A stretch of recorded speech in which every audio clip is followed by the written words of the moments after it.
Իրան-Իսրայել հակամարտությունում ռեսուրսների բալանսը կարող է խիստ անհամաչափ թվալ, քանի որ 9 միլիոն բնակչություն ունեցող երկիրը հարձակվում է մերձավոր արևելքի հսկայի վրա, որտեղ ապրում է 88 միլիոն մարդ։ Սակայն Իսրայելի հզոր և ժամանակակից ռազմական ուժերը, որի զինանոցը հիմնականում համալրում է Միացյալ Նահանգները, թույլ է տալիս դիմակայել շատ ավելի մեծ թշնամու։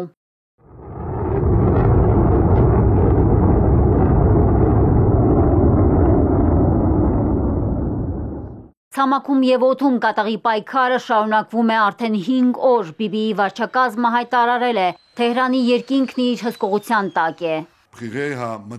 Իրանի միջուկային ծրագիրն ամենամեծ գոյաբանական սպառնալիքն է մեզ համար։ Պատերազմի հենց սկզբից մեր ուժերը ոչնչացրել են նրանց առանցքային գիտնականներին։ Հարվածներ ենք հասցրել միջուկային օբյեկտներին, լրջորեն վնասելով Իրանին։ Երկրորդ սպառնալիքը բալիստիկ հրթիռներն են, որոնց թիրախավորումն ու ոչնչացումը շարունակվում է մեկը մյուսի հետևից։ Մենք հասել ենք Թեհրանի երկնքի վերահսկմանը։ Սա փոխում է ամբողջ պատերազմի ընթացքը։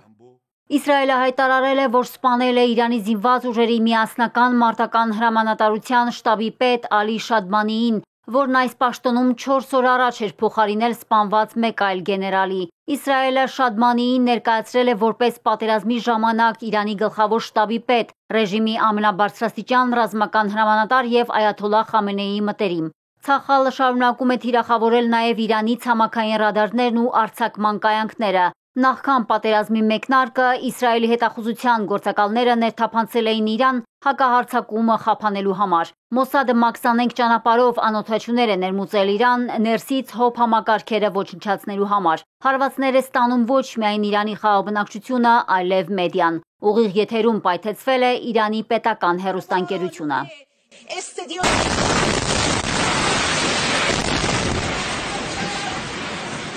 Հրթիռակոծության հետևանքով զոհվել է 3 աշխատակից, կան վիրավորներ։ ՄԱԿ-ում Իսրայելի դեսպանը պարզաբանել է իրանական լրատվամիջոցի հրթիռակոծության պատճառները։ Մենք հարվածում ենք բոլոր այն հիմնարկներին, որոնք գործակցում են ահաբեկչական ռեժիմի հետ։ Իսրայելի գրոհները բացահայտ ռազմական հանցագործություն են և մամուլի ազատության վրա ուղղակի հարձակում, ասել է ՄԱԿ-ում Իրանի դեսպանը։ Իսրայելը թիրախավորել է քաղաքացիական ու տնտեսական ենթակառուցվածքներ, ջրամբարներ, հիվանդանոցներ։ Սրանք պատահական դեպքեր չեն, սրանք պատերազմական հանցագործություններ են։ Իսրայելի ռեժիմը միտումնավոր թիրախավորել է Իրանի լրատվական գործակալությունը։ Նա ևս մեկ անգամ ցույց տվեց, որ ճշմարտության գլխավոր թշնամին է։ Միացյալ Նահանգներում Իսրայելի դեսպանն էլ ամերիկյան Merit Street հեռուստաալիքին ասել է, որ նոր անակնկալ են պատրաստել Իրանի համար։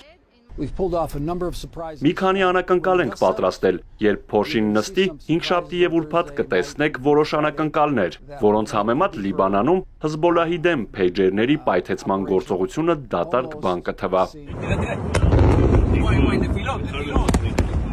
Իսրայելում ծանր գիշեր է եղել, Իսլամական Հանրապետությունը հուժկու հարվածներ է հասցրել Թել Ավիվին ու Իսրայելի մյուս բնակավայրերին, կիրառելով թևավոր բալիստիկ հրթիռներ ու անօդաչուներ, կան ավերածություններ։ Թեհրանը հայտարարել է, որ ոչնչացրել է Իսրայելի ռազմավարական դիրքերը Թել Ավիվում և Հայֆայում, շարքից հանել Իսրայելի էլեկտրոնային հրամանատարության և հետախուզության շտաբ բնակարանը, կամ այսպես կոչված 8200 ստորաբաժանումը Հերզլիայում։ Իսլամական Հանրապետության հոգևոր առաջնորդը կրկին զգուշացրել է Իսրայելին։